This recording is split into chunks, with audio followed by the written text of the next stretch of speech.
Paano ba maging Amazon seller sa US? Unang-una, kailangan kumpleto yung mga requirements mo na isasubmit kay Amazon para mabigyan ka ng storefront account para makapag-umpisa ka magbenta online. Okay, ano-ano nga ba yung mga requirements na yun or documents?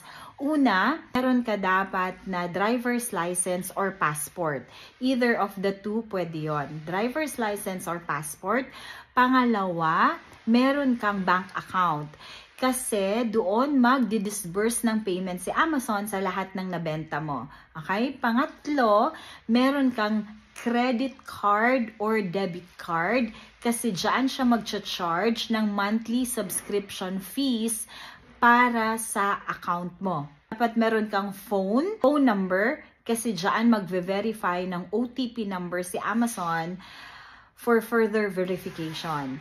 And next is kailangan meron kang email address for verification purposes as well, tsaka notifications kung may mga nabebenta sa account mo. Yun lang yung mga requirements na kailangan ni Amazon para makapag-umpisa ka ng iyong storefront account to become an Amazon seller.